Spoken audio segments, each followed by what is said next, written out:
Whose idea was it to say, here's a leadership board, and we're going to celebrate the people that spend the most amount of money in our company because that's the definition of someone who's AI first. Like, how stupid was that? Months later, everyone shuts it down, and then employees get scolded for even doing that. And it's like, oh my God, like it's just mental.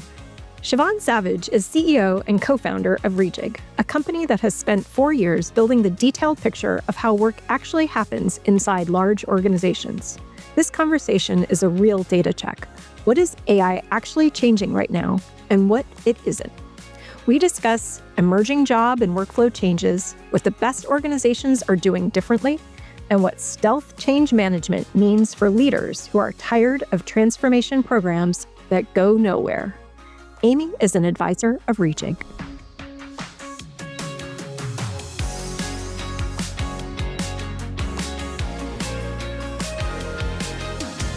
Welcome, Siobhan. Hello, hello. How are you guys? I'm doing We're great. so happy to have you here. Yeah, such a pleasure.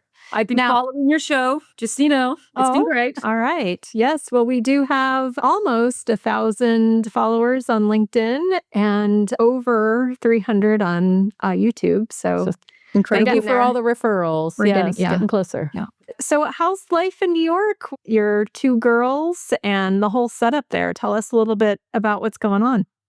Life is good. Just got back from Australia, renewing my visa. Back in New York. Girls are doing amazing. I don't know if I told you. So Tierna's my oldest. So she's 12 and she's into like performing arts and acting and has done a few like TV showy things back in Australia, like advertisements. She got accepted into the Professional Performing Arts School in New York, which is really exciting. Wow. So New York is no longer mummy's job. It's actually Tierna's career now too. So For sure. Yeah. Jumping off into the big stage. And so Congratulations. is that school for her, or is that it's like in addition to school? No, it's school, and it's dedicated to like literally acting. It's all the famous people went there, like Britney Spears and like all of the Timothy Chalamet and all those people. So the fact that is this a bit of fame, or the show Fame? It's kind of like that. The millennial version of this is like Glee, the Glee Good school, point. the Glee Club. Yeah. It is literally like that. It is the coolest thing I've ever seen. They're not allowed to start humming in class. They've got a ban because it explodes into everybody singing at the same time. They're called singing bugs, and they got like a cross on them. It is like so cool. Oh, that's awesome. Yeah. And what about the younger one? So she is like soccer mad, and she's 8, and she's just got accepted into the development team of Manhattan Football Club. So yeah, little house of high performers going on in my house. So I wonder where that comes from. So I also had one sports one and one theater arts one. So I'm a big fan of both. And what a great way for girls to find their way. So congratulations to both of your amazing daughters. That's awesome. You. Now they're really settling in. I mean, I love America. There's just so much opportunity. I love it here. So glad to be back into the thick of things. Spent a whole pile of time with customers, building products, doing the thing. So yeah, it's been good. Love that. So let's pivot to your mission. And I know this is something that your girls participate in with you. So that's fantastic. Your mission is to build the way the world works. Tell us about that. So I feel that we're kind of like sleepwalking our way a little bit into this whole AI moment where we're just throwing agents at stuff. We're not thinking about the impact that has on our people or the cost of that tokens. And we're really focused on building the new way that the world will work. How do we shape it in a way that on one side we can be really bold and help companies, like companies got to make money. Things got to move fast. We got to think about like reinvention and making sure that they're AI first. So on one side being bold, but on the other side being really responsible and making sure we don't leave people behind. The way that we are designing our company is to do that for the biggest companies in the world. And when companies work with us, it's very focused on both sides. It's not bringing in AI just for the sake of, cutting out tasks and cutting people's jobs. It's actually like, okay, let's redesign this whole thing or rejig it and really get to the point where we can build the way the world will work. We have the largest source of work data in the world. So when you think about what we're sitting on, 25 different industry models, We've got like a really high validation rate of the quality of the data as well, given the scale of the customers that we work on. So the intelligence that we have is incredible about like where work is at, where it should be going, what are the actual changes, what is the real impacts of AI. When you hear everyone talking about like all these jobs are going, like what's actually real and what's not. So yeah, really, really believe more broadly that I have a role to play in sketching this world up. It's noble, but I mean, it all starts with having data that's useful. So how is it that you assembled real work data versus imaginary work data, and how do you keep it up to date? How can you really understand how the world works? So I met you both like years ago when I first had my first product, which was very focused on skills. Like that old world of talent marketplace of like people and jobs and matching, and the whole unit that you use to match was on the skill. What we found that was that the matching quality wouldn't be amazing because you would know stuff about the people because you could, see that and infer that. But actually, like from a work perspective, like work actually is not skills. Work is tasks that require skills to complete the task. So that sent me down a little bit of a rabbit hole where I was like, hold on a second, how can we do proper matching if we don't understand the work itself? And how do we help organizations like move work to worker? And at that point, agents like weren't even a twinkle in our eyes yet. We ended up like old school building out like this time it wasn't 25. We probably had maybe like 18 to 20 different industries that we were really focused on, and very like manually started sketching up the architecture and the baseline of how work is structured in these industries. And then we built models to then feed and understand like across these major organizations, what are all the tasks? What are all of the subtasks? And then what are the skills required to complete them?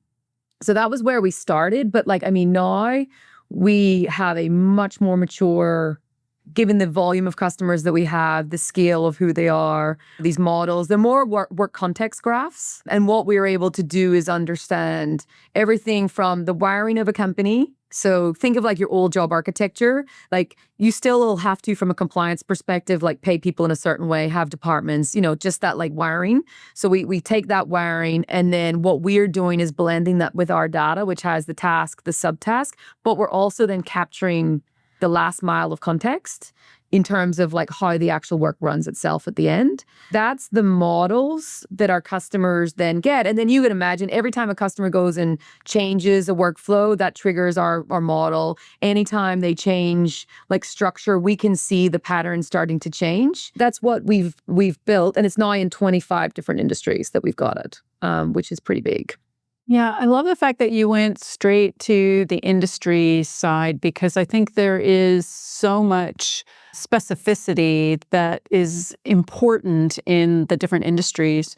So one of the things that I'm curious about, and it's been a while since we caught up, is in that watching with your customers, what is changing. I'm very curious where we are today in terms of how the automation is starting to come in. Are we automating tasks? Are we automating jobs? Are we changing roles? Where are we on the ground in real life right now? And where do you imagine that we're headed in that storyline? So my customer I focus on is, think of the most complex enterprises in the world. So they're not allowed to just go and throw AI out for the sake of it because nothing gets through the walls of, getting into production. You're really starting to see customers now over the last 18 months really start to push on your major frontier models, like in pushing them into production. All of those are at subtask level though. Like there's very few things that are in those types of companies that are taking the human out of the loop. And there's nothing that's running end to end without people. So when you think about like paying an invoice, that's not just happening end-to-end agent. That actually has like several parts being done by agent, and then there's humans throughout the mix. So what that's doing to the jobs and tasks themselves is, in some hand, you're taking away some parts of the task, and in some instances, you're adding a net new task that you haven't done before. So what it's doing is it's not changing jobs in the sense of like cutting jobs. It's actually evolving the job and it's changing it. You may have done, 100 hours of that a month. And now you're able to do much more of that because you have been able to amplify the stuff that you're doing, but you're not actually changing because you've also had to do this other stuff that no one anticipated. And that's the part where people don't realize that this is not an agent problem. This is a work design problem. most folks are thinking, and I've always been thinking that this was agents. It's not. Like most of our customers are now starting to see this trend. I don't know if you guys have seen this. Imagine if you've got the workflow and you've got agents that sit, across those workflows. We're now starting to see tech folks starting to lean into more trading of the agents. They're flipping in and out of models, dependent on cost, dependent on performance. So actually the core unit that the organization is really starting to care about is the workflow itself and not the agents, which is a big shift, I think, in terms of where everyone in the market has been talking. And this is where the workflow becomes critical. But really, to answer your question, like we're not seeing today that there is this big shift that's happening in jobs. But we are now starting to see a lot of customers now move into pilot with Cowork, like a Microsoft Cowork. When you start releasing that, that's when you're going to start to see like, okay, we're going to start to see now more and more tasks end to end going because it's like the full loop of a task.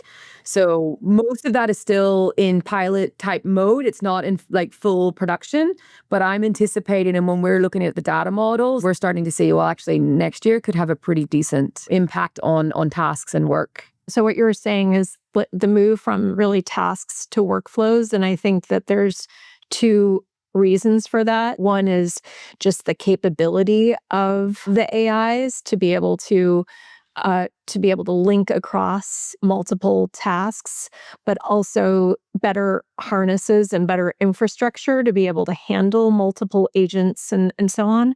But then on the other side of it too is really being able to look at the bigger picture and to optimize for costs and for outcomes, right? So looking at not just, hey, are we using AI, but what is the actual ROI? What is the actual outcome of what we're doing? You know that I had put together this like maturity model a year ago, and that was kind of the prediction was, okay, so we're in this task optimization time period now, but more and more we're going to be getting into bigger chunks and bigger chunks. And so I'm just excited that that is happening. These enterprises have been sold, we're going to completely reimagine how work gets done. But see, the reality is, like, if you're a big, complicated, heavily regulated organization, you can't just completely reimagine things because things got to get done in a certain way.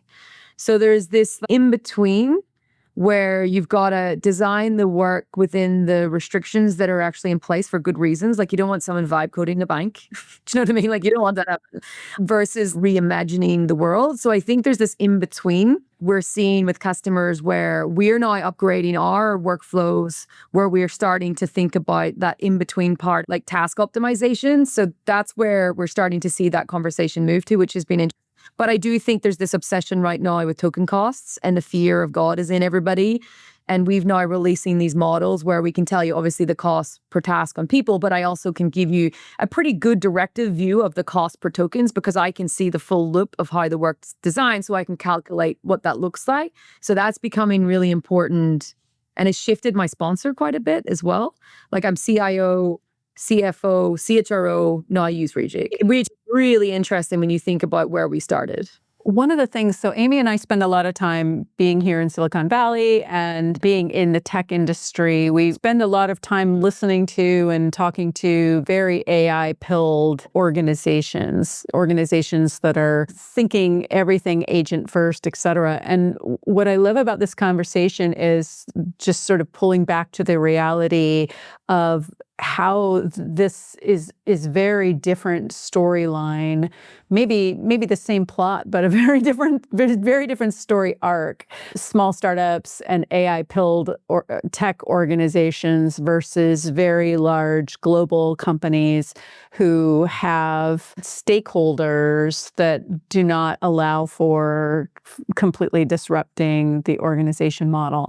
And so what I love about the way that you're approaching it with Rejig is to not only bring forward a path to a transformational approach, but also bringing a data lens to that story so that people can understand where they get their highest leverage and highest value creation along this journey versus just doing these really broad brush things like token maxing or how Which is many so agents do we stupid. have or counting use cases or whatever, right?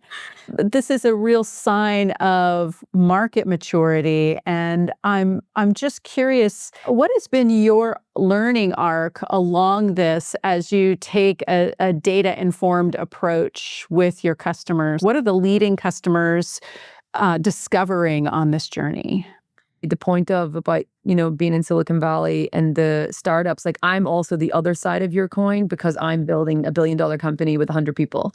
So I also get to see what it feels like in real life to do that side. And even that, there's a little bit of fugazi in my mind of like what's real and what's not. The one thing that I have seen to be just kind of crazy about that world as well is like that token maxing thing. Like, whose idea was it to say, here's a leadership board and we're going to celebrate the people that spend the most amount of money in our company because that's the definition of someone who's AI first. Like, how stupid was that?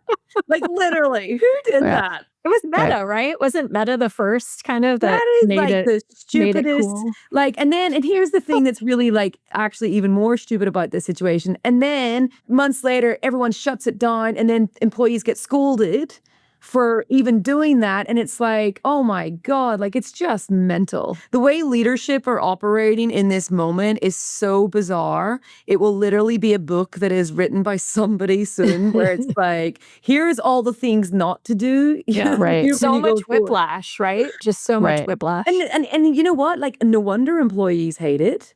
One minute you're told, like, go and smash as many tokens as possible. And if you're not on the leaderboard, you're a loser. And then now you're being told, like, this. It's just, anyway, it's bizarre. So back to your question, Meg. The best organizations and the most ambitious organizations that we work with, they start from a view of what is all the work that happens in our company? How long does it take? How much does it cost? What agents can do what? True capability. Can these agents do these things?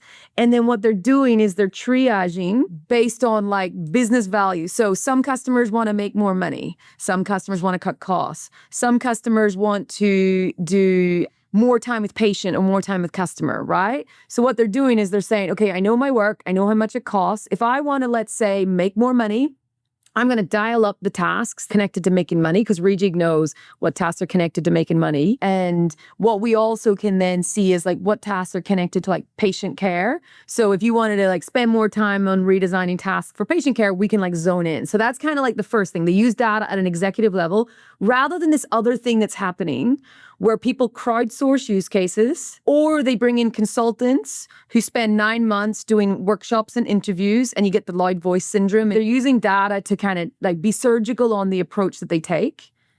And they're also working CIO, CHRO, CFO in a like trifecta. That's the other thing I'm seeing.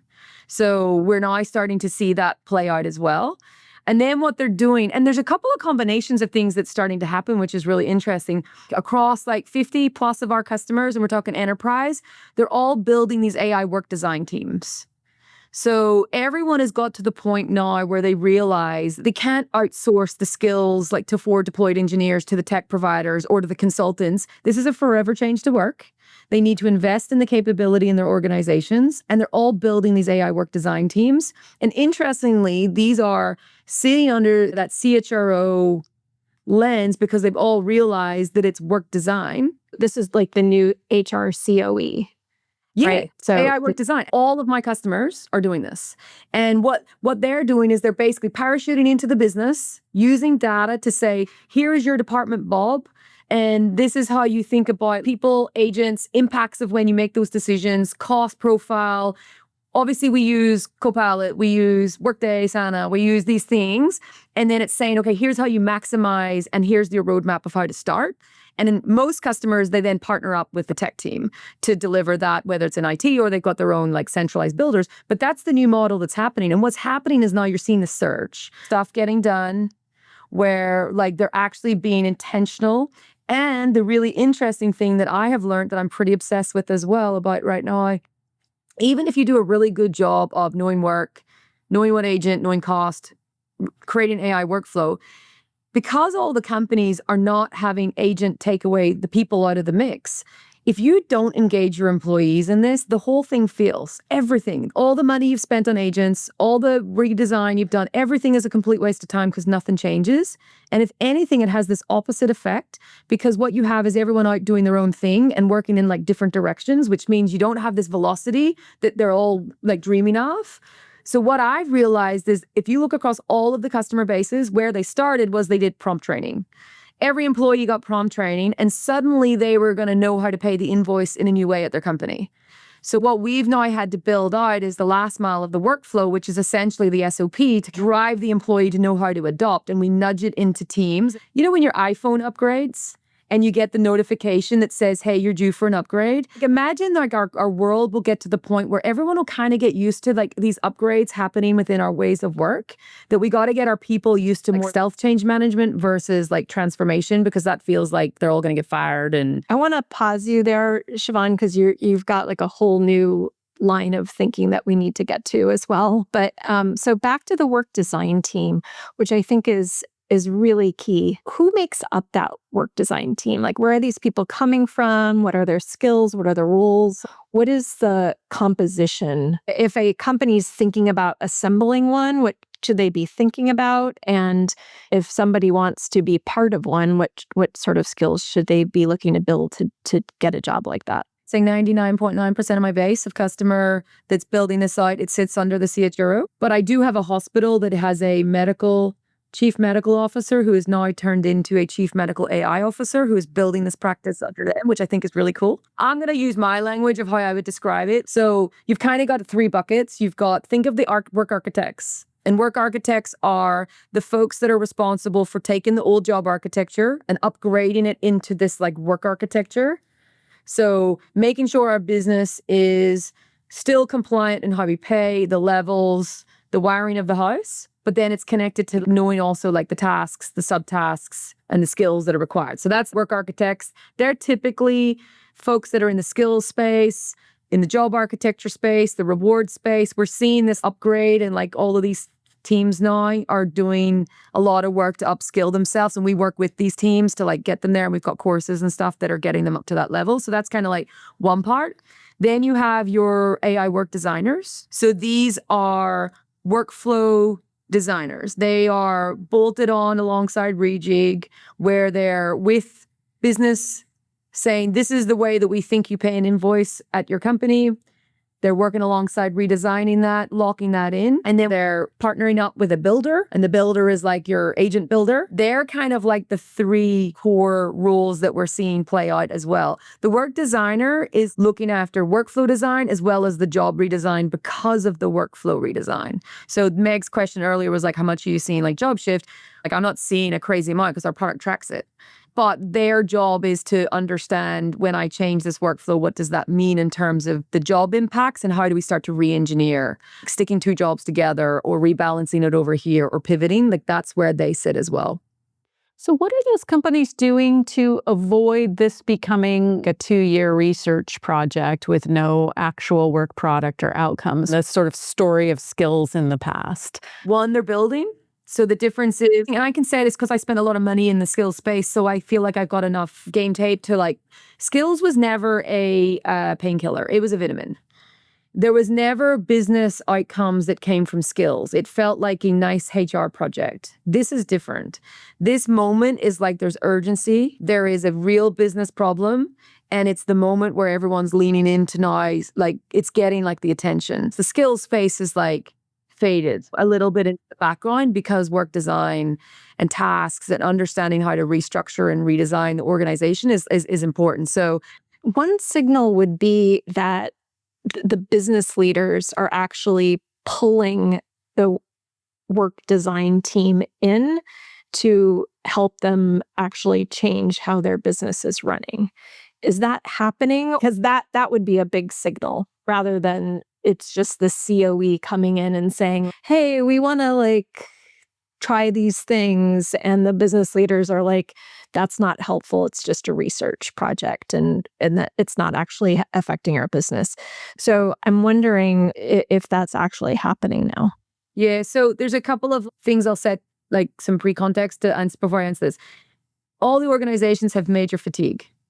They're fatigued with paying all the consultants and not moving anything forward. So that's like a real thing that's happening across enterprise right now. There is a whole pile of people that don't know what to do and are really, really looking for someone to help them figure out what to do. There is massive pressure coming into board level now, pushing all of the biggest companies in the world to move on this direction. So there's a thing that's happening on the inside. What we have found is that as soon as one department moves on this, it goes viral. The demand creation for this is fast. Like how we've grown so quickly has been that we go in and we land and then we explode really quickly because that team, just even having my data and being able to model that already gives some clarity to some leaders that like don't know. And my data is going right up to board, right up to CFO, right up to CIO, CHRO level. This is not like a little small thing. It's right up to leadership. And then what's happening is there's this push down where they're saying, okay, we're going to go into all these departments and we're going to start giving them data so that they're not wasting time focused on things that are no value to the business. And we don't want to build things that are going to cost us more money than the people that we were already paying. So there's all these things happening at the same time. Well, at the same time, this team, the AI work design team, are going in alongside HR business partners. Think of those like activation layer. They're having all these conversations where they don't know how to answer, and then they're coming back and pulling that team in as well. So it's kind of like tops down, bottoms up, into the side. And then I have this other thing happening where all of the major agent providers are also pushing me in because they've got the problem where they don't have consumption. And the only way that they get consumption is if the AI workflows are built, not chatbot stuff. I'm talking AI workflows. So then I'm coming in this other side where the business is also saying, you need to design AI workflows and drive this out to the business. So that's where the demand is coming from, which is why it is very exciting. But I would say the thing that's kind of happening right now is everyone is kind of crazily doing their own thing in companies. That's a bridge. Like the destination is going to be that you build capability in your organization like you did for cyber, like you did for any major shift. You're going to have to build a capability to deliver this ongoing as an organization, like agile, like all of these new things that came in requiring capability. That is, I think, what's going to be 2027, that everyone's like, okay, we got to do this now. This is an ongoing thing. This isn't a one and Forever done changed project. Just like any major shift, big technology thing, you guys would have seen it over your careers. And it builds a whole like career path also as well, which I find really exciting for HR folks. So the work design, the work redesign, and the workflow redesign is one thing. And that is the pressure and the necessity of that is obvious. But there's kind of this perennial thing that HR organizations try to accomplish, and that is fixing the job architecture, inclusive of skills and understanding roles and responsibilities and everything. You have stated that job architectures are a museum. You've introduced this new concept of a work architecture. From my mind, job architecture is kind of static compliance thing, and work architecture reflects actually the work design that you're talking about. But reconciling the two is tricky, and you start to get into some of the baggage of job architectures, which takes many years to fix, and by then it's not up to date anymore. So I'm wondering, like, how do you see that, and especially from your customers' perspective, where were they maybe like a year ago in terms of what they think about this? Where are they now? And where do you see the best leverage for value for companies right now that feel the need to tackle this problem? Every major organization has designed their organizations on old infrastructure, people and jobs. That's a given. In this new era, you have to have people, agents, work. So I think everyone is now on a pretty decent alignment that they need to understand the work more so than they care about the job titles and all of that. However, when you work in the biggest companies in the world, you have unions, you have compliance, you have regulation that you have to adhere to. Therefore, you still need to have an architecture, and you need to track those things because that's what you got to do when you're a company of that scale. And I do also think, like, at a personal level, I don't think jobs are going to go away anytime soon. Like, this whole notion of like completely removing the job, I don't think that's going to happen. People care about, find value in the job and recognition around that. I don't think we're at a place where people are going to go into Jira and find their task for the day, and that's how our organizations are going to run. Like, that's a dream world, right? It's not real. How do you find a way of building an architecture that it gives you the full view of what happens at work while also connecting it into the architecture that is consistent for compliance? And this is where our first product was the work architecture product that we launched, which was doing that.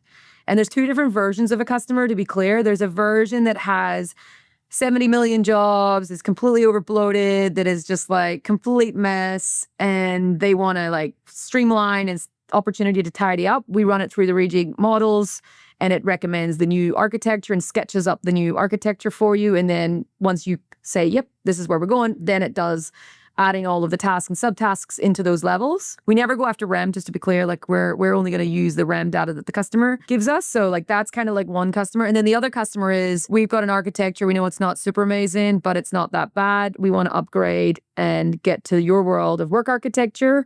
And then we take their existing architecture and blend that with our work ontologies. And that creates the compliance level, but also the task, the subtask, the skill, the AI workflow. So that's like where all customers start, because all roads follow that, because that's your baseline model.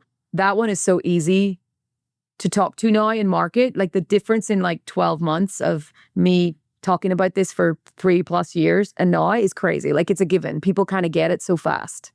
We often forget to reflect how quickly and how far we've come in this journey. And I think it's because we recognize that the forward-looking is so big that it's hard to feel okay about where we've come.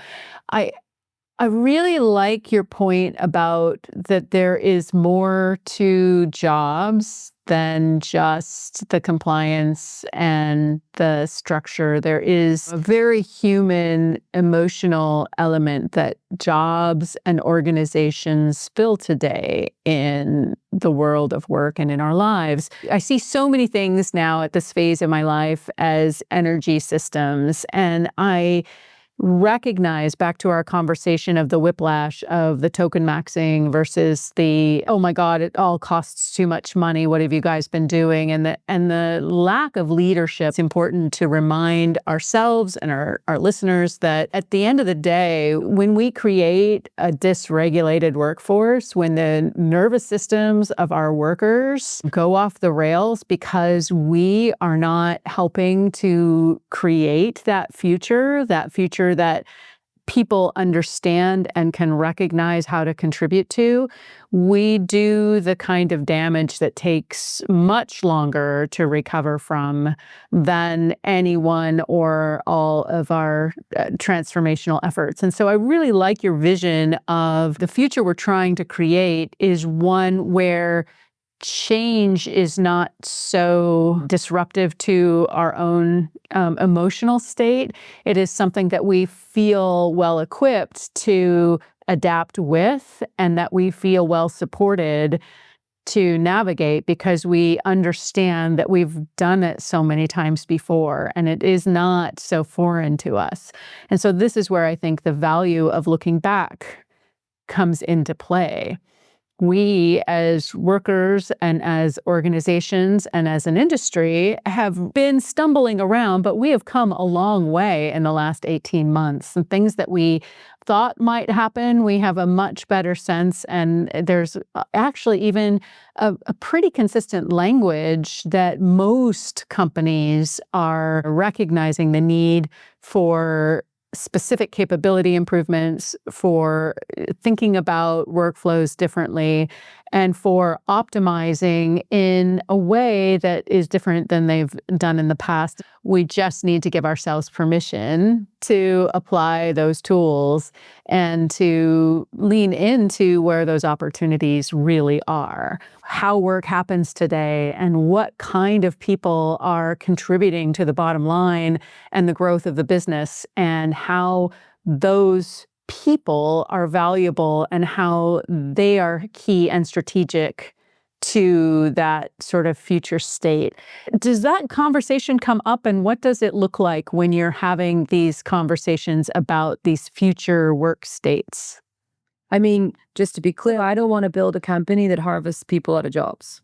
I'm not going to work for those customers. If they want to bring me in to like wipe out a whole pile of people in roles because of agents, I'm not their partner. Any customer that works with me is working with me because they want to be bold and responsible. They see the both sides. What's really interesting is I'm starting to see, whether it's across retail, whether it's across finance, these customers also are their consumers. So if you go and you make decisions that impact mass amounts of your workforce, you're not just impacting your workforce, you're impacting your revenue. So there's this really interesting thing where there's this business part to it of just like running a company and the things you think about. I do think we'll get to a point, if we do keep pushing this whole everyone's jobs is going to go, that you will find that leadership employees will riot, they will do things, they will kick back. You're going to get to the point as well where like employees are still required, because remember, no one's allowed to do agent end to end. It has to have human in the loop. If you, again, running a company are wanting to make more money and do the business thing, you got to make sure you bring your people on the journey or they will not do it. So that's like at the business side of it.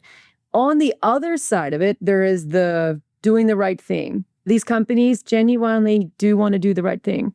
Most of the companies I work for now, they say that they want to keep their costs flat, but they want to increase revenue. When they talk about headcount flat, like, but then grow revenue. So by doing more, which is like a really good sign. It's like, okay, we're going to now lift the base versus cut our way out of this. And I think that's a really good sign. And then the other part of it is when they're asking for the data, they're not just asking for, tell me where AI has the greatest opportunity. The other side of the coin is tell me what that will mean in terms of impact to my workforce. And what's the rough timing, do you think, of this? Because then I've got 2 years to respond to this. What jobs are the jobs that we really do need for the future that we're never going to probably put AI into? So now I can channel all of our energy into these certain areas. So that's a really good sign. Customers need to get better at being transparent.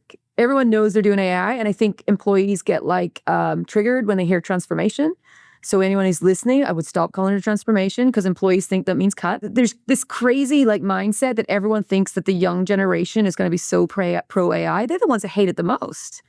They're the ones that are pushing back around this. So all of these CIOs that I'm listening to, I'm like, are you paying attention to like social media and the graduate ceremonies and all of the things that are happening? That should be a really strong signal how you should think about rolling this out in your company. Absolutely roll it out, but you need to tell your people that you have a plan.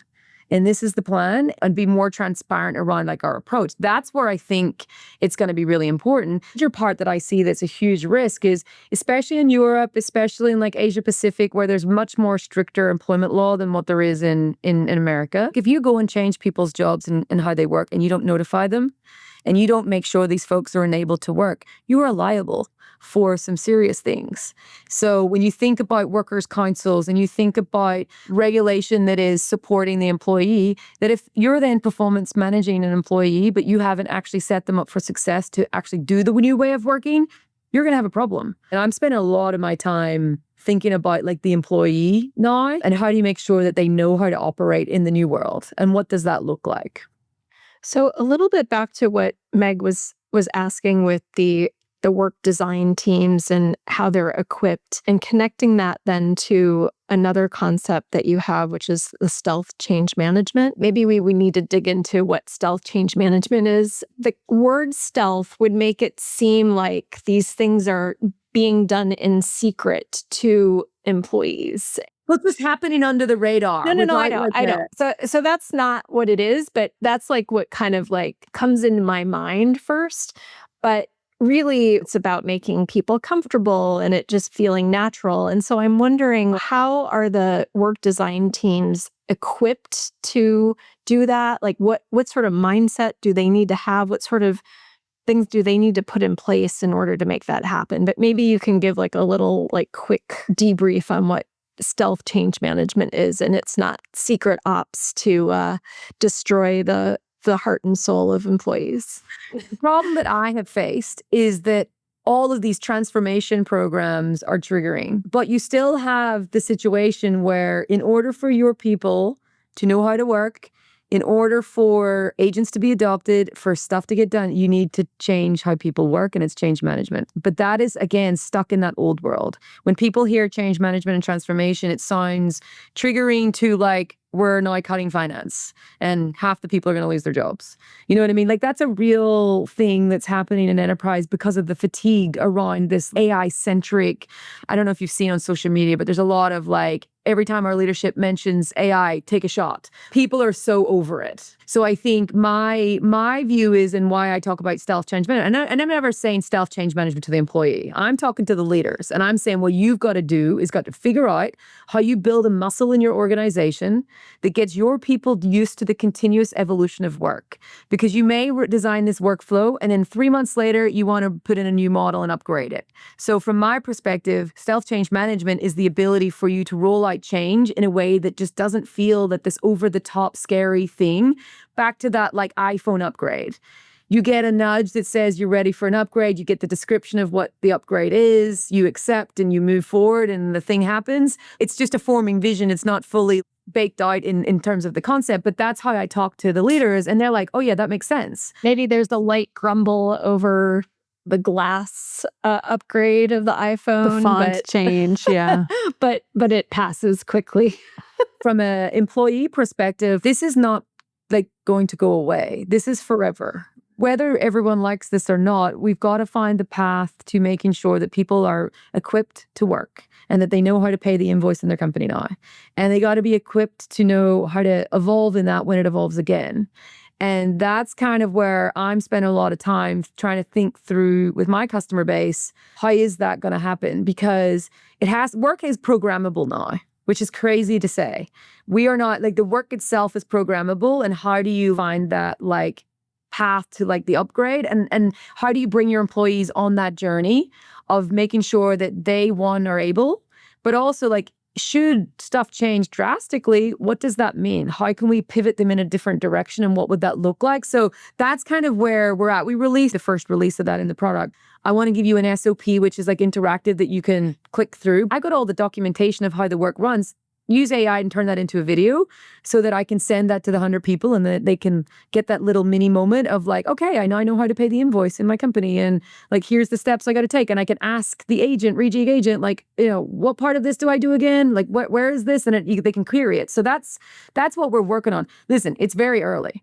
But I do know that if our employees don't adopt this new way of working, you will have your company like working in multiple different directions, which means you're going to slow down velocity.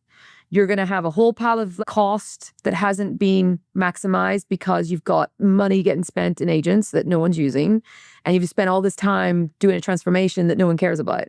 And you've also pissed off all your employees on the way. So like, there's this like whole thing I think we got to figure out. Satisfaction is benchmarked against your own expectations. And so the challenge that leaders have is they've done a really bad job of setting expectations, not from malice, but from lack of understanding themselves of what expectations to set. And as a result, people are left to make it up on their own. We're all story-making machines, and so people are crafting their own stories based on the best information they have and a whole bunch of baggage. This creates a perfect place for a tremendous amount of dissatisfaction. I've never been a fan of focusing on engagement for engagement's sake or any of that, but I do believe that the job of leadership is to set the context, create the energy system, and to build the infrastructure for people to thrive. And when you have the inability to set core expectations, you are setting yourself up for a runaway train of problems. And to your point, these can be not only harmful to the bigger initiatives you're trying to do, but they can just cause pain and suffering throughout. They really put a significant weight on the growth of the business, which is the exact opposite that we want. Because if the businesses aren't growing, we are going to create a condition where work shrinks because we don't have the business to support it. I do believe that leaning in on taking some bets on how to set people's expectations, how to bring transparency, how to show up and clarify what you got wrong and how your point of view has changed or evolved or adapted.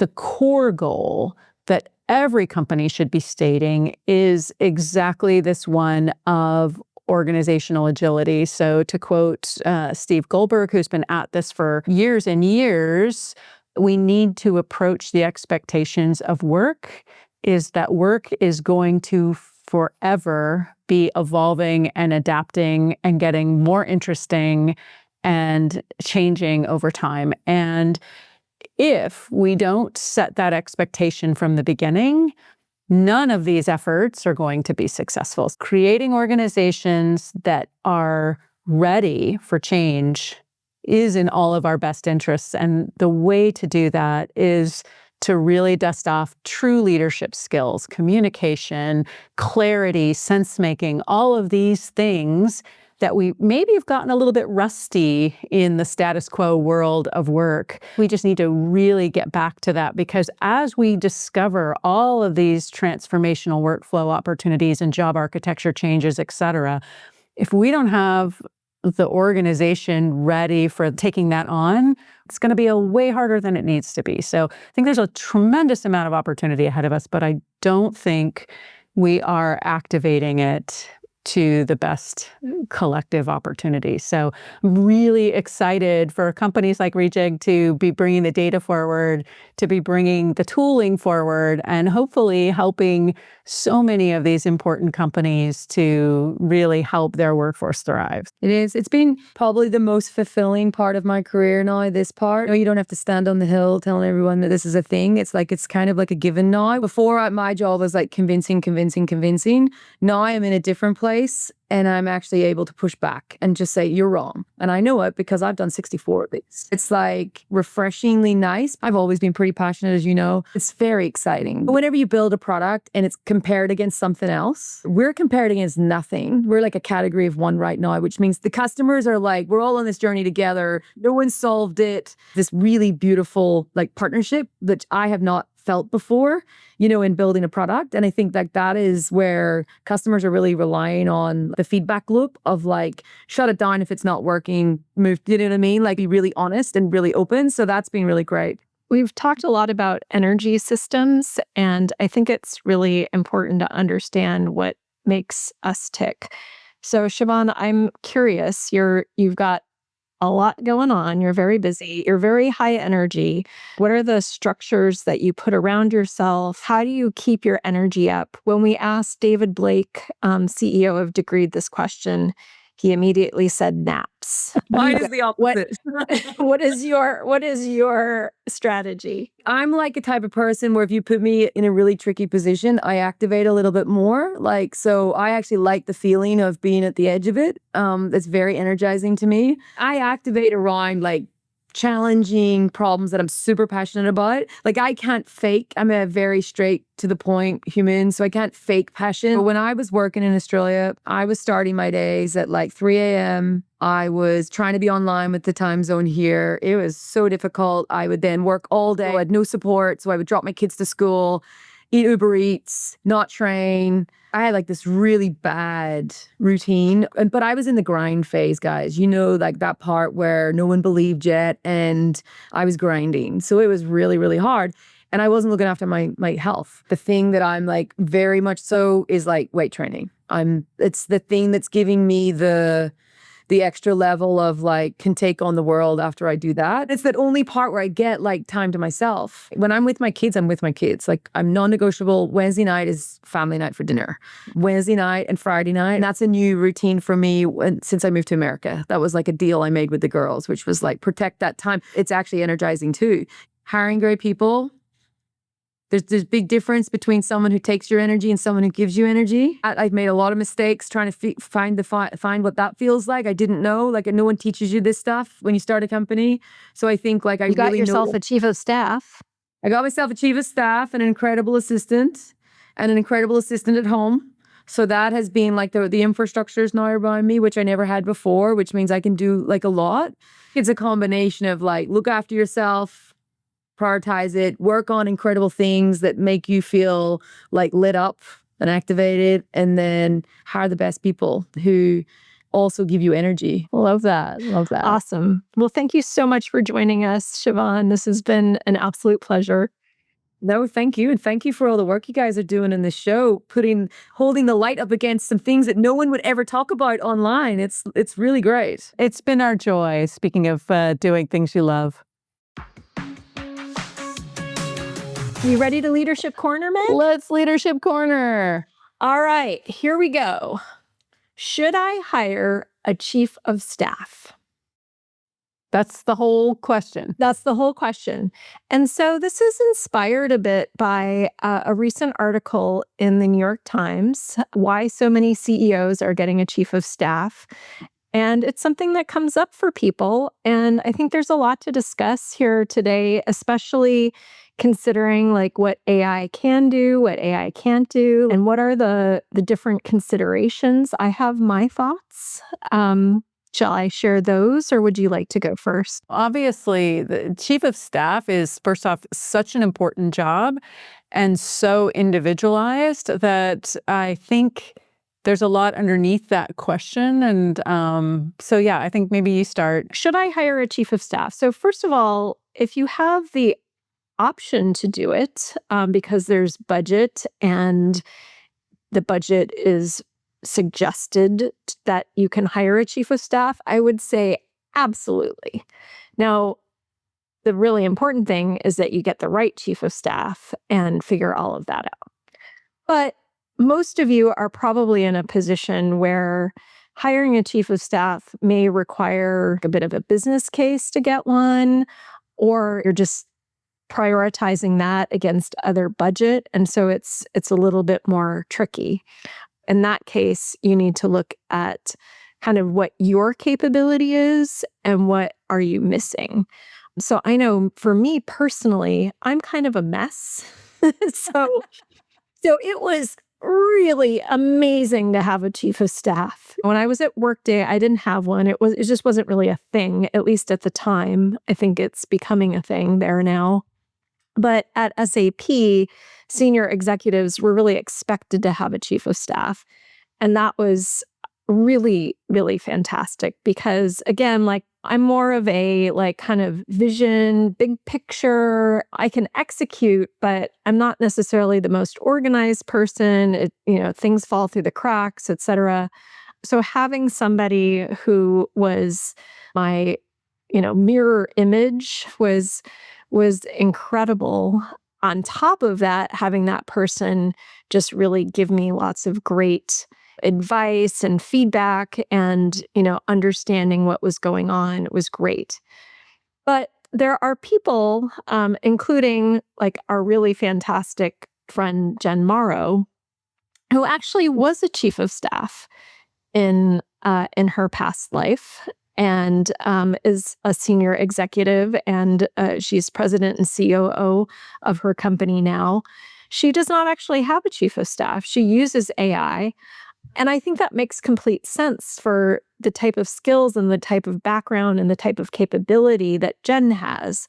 She knows exactly what a chief of staff needs to do, what they do well. And so it's really, I think, very straightforward for her to set up AI agents to do the things that would fall between the cracks for her because she knows exactly what's involved. Whereas I would have been completely clueless and I really needed that person. So that's my take, Meg. What's your take? Yeah. So first off, I'm completely in agreement with you. If it's an available option, absolutely figuring out what the right mix of skills and strengths you need in a chief of staff would be step one. And actually, I think you should do that whether you can afford or have opportunity for a chief of staff or not, because I think we all benefit when we really deeply understand what we're good at and where we could get help. And that help can come through delegating, that help can come through getting support in other ways. It can come from AI, it can come from a lot of things, but taking the time to really chart out where you need support and help and what that role might look like is a useful activity no matter what, and then figuring out how you solve for it within the constraints of your budget. So I'm very pro chief of staff. I've only experienced having that at SAP. As you mentioned, Amy, it was much more common there. And to be honest, I ended up needing much more of an office. So it's worth just talking about just what the scale of that job was versus other jobs. It was not just complicated on size, but also time zones and personalities and a lot of the kind of big things that we were doing while we were there. So it really was a lot about velocity. For me personally, I am actually less bursty than Amy. I'm much more of a kind of a steady and consistent type. And while I struggle with detail orientedness in general, I tend to juggle pretty well and pretty organized, at least mentally. And so most of the things that people lean on a chief of staff for didn't really make sense for me. So it took me a while. I knew I needed help, don't get me wrong, but I didn't need help in the ways most people need. Even the discussion we had about AI assistants fell into the same realm. Like, oh, somebody that reads all my emails and tell me what's most important and triage. I'm like, I do all of those things really, really efficiently. So getting help with that is stressful for someone trying to help me, and it's stressful for me. I absolutely needed help with managing the emotional weight of the job. It was nonstop, around the clock, people needing a lot from me. And while I am a delightful person, as Amy will attest, I am very moody, and I struggle a lot not being in another place when somebody needs me present for them, because I'm running all of these processes in the background. Being able to show up and be present for people with the right energy that was needed for that moment really required me to set up new systems. And this is where I leaned on a chief of staff. So I looked for people who had more patience than I do on the people side, that had the ability to foster and gather feedback that people maybe wouldn't give me, that had more organizational awareness than I had, because I was coming into a big organization and I knew there were a lot of relationships I didn't have. And so I needed someone that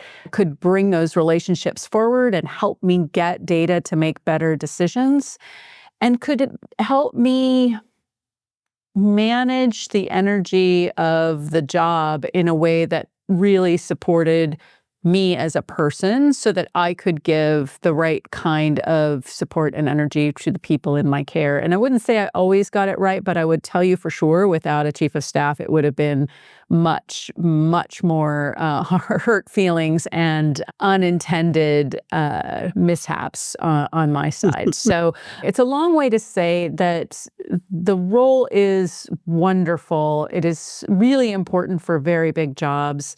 And I think the way the New York Times article described it, I think is really good, where the chief of staff's job is to help you, as opposed to doing the business work that you're doing. And that is obviously such a gift and so helpful, and in some roles, so necessary to be effective.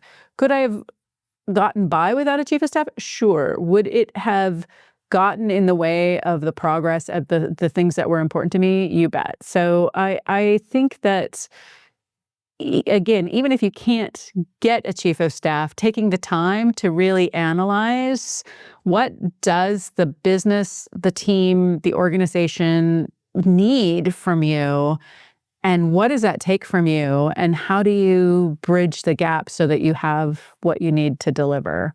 And I think that's the way I look at it. So Meg, since then, you have built an AI chief of staff. Does it have a Yes. name? No, it doesn't. I come probably on. should give it a Yeah, name. I need a name. Hey, we're soliciting name ideas from our audience, please. Yeah. So at this point, if you were to have budget for a chief of staff, would you hire someone or would you stick with your AI? Oh, I would hire someone. Yeah. I would still hire someone. Would you keep your AI also, or would you hand the Yes. AI over to Yes. them, or how? Yes. And how would you delineate? Again, my AI is helping me keep track of all the things. And I think that's really helpful, especially onboarding a new chief of staff. Finding and keeping track of things is a pretty big job that nobody really enjoyed, I'm sure. So I think keeping that. But the things I could really use a chief of staff for is a little bit more of the human mechanics brainstorming, because for me, a lot of it, I struggle with putting into words the things that I'm observing. And if you can't put it into words, it's hard to brainstorm it with an AI. And so having somebody that has, a more empathic approach that can read a room and can help me identify things missing without me having to pull for it is still really necessary. And then there's just a lot of things we do on this podcast that I do myself because I don't think AI does a good job with it. And I would be more than willing to give it to a human that I trusted. And so that I think I would be happy to have some help in that kind of realm as well. Interesting. I just was remembering that the combination of my chief of staff and my executive assistant, I called them product muscle. So I was the head of product. And in general, I think that they made me such a better leader, and they made the whole product team a better product team as a result. So yeah, when you find the right people, I think they made me a better human. I really do. It made me a better human. It made me. I don't know, but I think you were already a good human, but I definitely feel like my office helped me let go of things that stressed me out. Gave me space to process and vent things that irritated me, and gave me space to navigate through my cranky emotions in a place that was very safe so that I didn't create bigger challenges. So yeah, I miss that. There's a lot of challenging things with having a big job, but some of the perks, like the pay and the lovely office that is the muscle. And you better believe I still text them and tell them how much I miss them. So a little love letter there. That's right. All right, Meg. Well, wow, we nailed this episode. Totally. Good to be back. Really enjoyed getting a chance to catch up with Siobhan. So thanks for helping make that happen. Yeah. Siobhan is just a bundle of energy, a bundle of insight into the world of work. We're so fortunate to have her leading the way in this crazy world of work. Absolutely. And it's such a great opportunity to calibrate, at least for myself, what's going on in the different types of businesses. So when you get out of the enterprise day-to-day big job, you lose a little bit of that pulse of what's happening inside. So that was a very nice opportunity for me as well. Thank you so much. This has been lovely. And thank you for everyone for sticking with us and helping us get close to our goals. So please continue to spread the word. Let's invent the future together, everyone. I believe in us. Let's make every day count.